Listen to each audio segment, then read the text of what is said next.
प्रियजनों, राधे राधे, जय श्री कृष्ण। मेरा नाम है चाणक्यराज भारद्वाज और आप देख रहे हैं राशि ज्योतिष दर्पण मन का सुख जीवन का। प्रियजनों, सूर्य के गोचर की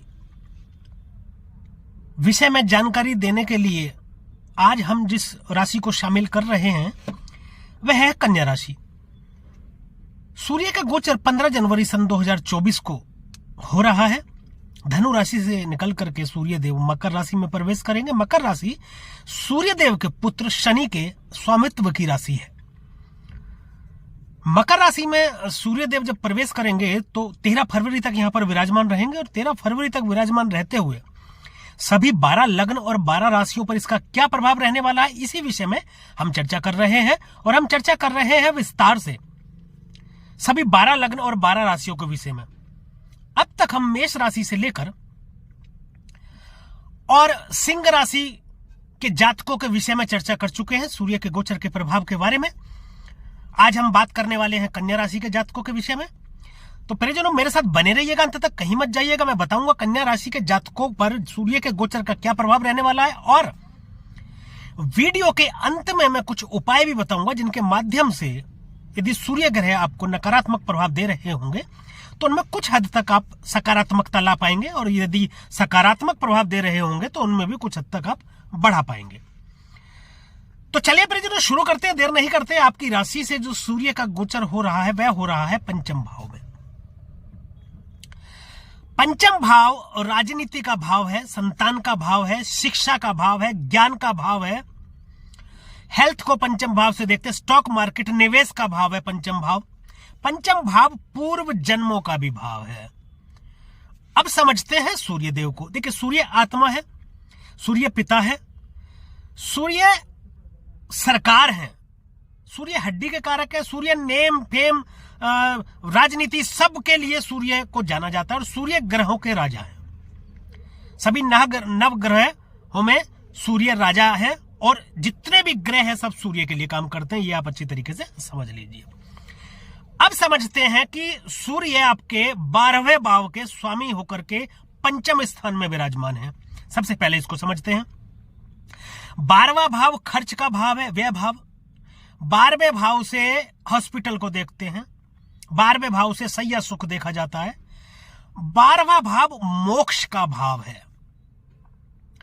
देखिए, 12वें भाव के स्वामी बने यानी मोक्ष के स्वामी बने और सूर्य खुद आत्मा के कारक है।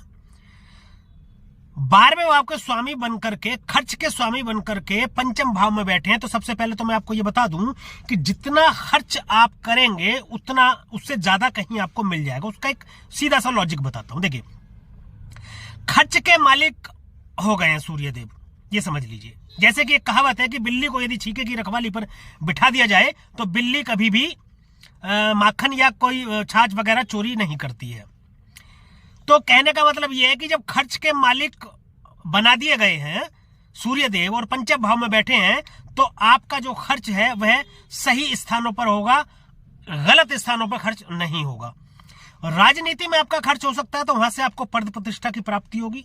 ज्ञान प्राप्त करने के लिए आपका खर्च हो सकता है, शिक्षा पाने के लिए आपका खर्च हो सकता है, संतान के विषय में अत्यधिक शुभ समाचार आपको मिलेगा।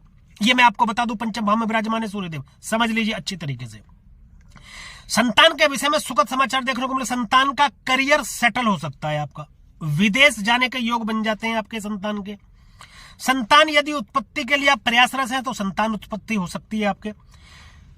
विवाह के लिए अति उत्तम समय है। प्रेम संबंधों में प्रगाढ़ता लाएंगे। प्रेम का भाव, रिलेशनशिप का भाव, संबंधों का भाव है पंचम भाव। संबंध अच्छे कर देंगे आपके सभी लोगों से। यदि आप किसी के साथ रिलेशन में हैं या पति पत्नी भी हो सकते हैं आप, उनमें यदि कुछ थोड़ी कड़वाहट रही होगी अब तक, तो अब उन संबंधों में सुधार का कारक सूर्यदेव बनेंगे और उन संबंधों में सुधार कर देंगे। और एक बात, प्रेम विवाह के भी योग बनाते हैं सूर्यदेव। राजा है ना, तो उच्च कुल में बनाते हैं प्रेम विवाह के योग, प्रबल योग बनते हैं। यदि आप प्रयासरत हैं इसके लिए तो आप प्रयास अपने तेज कर सकते हैं, उसमें आपको सफलता मिल जाएगी। ज्ञान की प्राप्ति आपको होगी। देखिए, अलग ज्ञान की प्राप्ति होगी। जैसे ज्ञान बोले ज्योतिष विज्ञान, सूर्यदेव उसके भी कारक हैं। आपको, आपके करियर को, आपके जितने भी राजनीतिक कार्य हैं, आपके ज्ञान है या आपका प्रेम है, उन सब को प्रकाशमान करेंगे सूर्यदेव यहां बैठ करके। अब बात करते हैं यहां बैठ करके सूर्यदेव जो दृष्टि डाल रहे हैं वह डाल रहे हैं आपके लाभ भाव में। अब इसको भी समझना अति महत्वपूर्ण है। कैसे? 11वां स्थान इच्छा पूर्ति का स्थान है। बड़े बुजुर्गों को यहां से देखते हैं, लाभ का भाव है, विदेश को भी देखते हैं, व्यापार को भी देखते हैं 11वें भाव से। देखिए, निवेश के स्थान पर बैठकर लाभ को देख रहे हैं।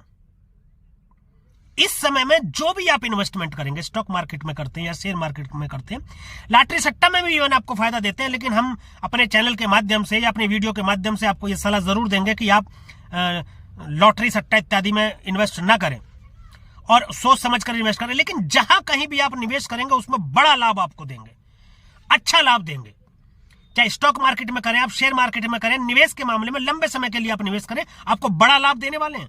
समाज में मान प्रतिष्ठा आपकी बहुत बढ़ा देंगे, लोगों में एक नई पहचान आपको बनेगी, लोग पहचानेंगे आपको। विदेशों से लाभ हो सकता है, बड़ा व्यापार में बहुत बड़ा लाभ हो सकता है। कोई भी यदि आपकी इच्छा है, अब इच्छा देख लीजिए, इच्छा हो सकती है आपकी प्रेम विवाह की इच्छा हो, पंचम भाव जैसे राजनीति में कहीं जाने की इच्छा हो, एक बड़े पद की प्राप्ति करा सकते हैं, सरकारी मतलब सरकार से सम्मान प्राप्त करा सकते हैं। ये आपको, यदि आप सरकार में काम कर रहे हैं या सरकारी नौकरी में है तो उसमें पदोन्नति करा सकते हैं। राजनीति में है तो उसमें कोई बड़ा पद आपको प्राप्त हो सकता है। राजनीति में यदि आप सक्रिय हैं, मान लीजिए सरकार में शामिल हैं, तो आपको मंत्री पद तक की प्राप्ति हो सकती है। इस समय में सूर्य ये करेंगे नहीं कि आपकी इच्छा पूर्ति करा देंगे। सूर्यदेव यहां पर दृष्टि डाल रहे हैं जो लाभ भाव में, प्रत्येक जगह पर आपको लाभ की प्राप्ति होगी। तो चारों ओर से आपका विकास मतलब होने वाला है, आपके व्यापार का और आपके संबंधों का और आपके लाभ का, सभी चीजों का। तो ये गोचर बहुत अच्छा आपके लिए रहने वाला है प्रियजनों। और ये रहा सूर्य के गोचर का प्रभाव कन्या राशि वालों के लिए, कन्या राशि के जातकों के लिए। अब बात करें कुछ उपायों की, बट उससे पहले मैं आपको बता दूं प्रियजनों, देखिए कर्म प्रधान है, आपको कर्म अपने अच्छे रखने हैं।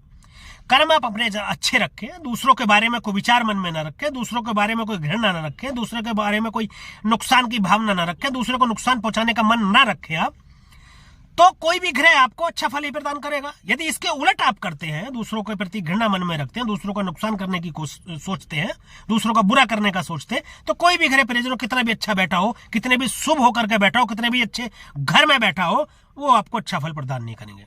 आचरण आपको अपना सही रखना है।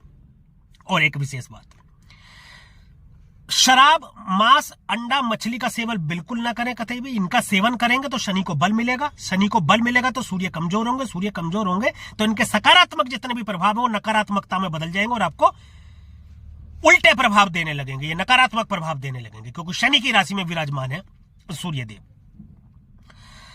तो प्रियजनों, बात कर लेते हैं कुछ उपायों की। तो उपाय के लिए देखिए, आपकी जो कन्या राशि है उसके स्वामी बुध देव है, और बुध के जो देवता है वह दुर्गा है, गणेश जी है।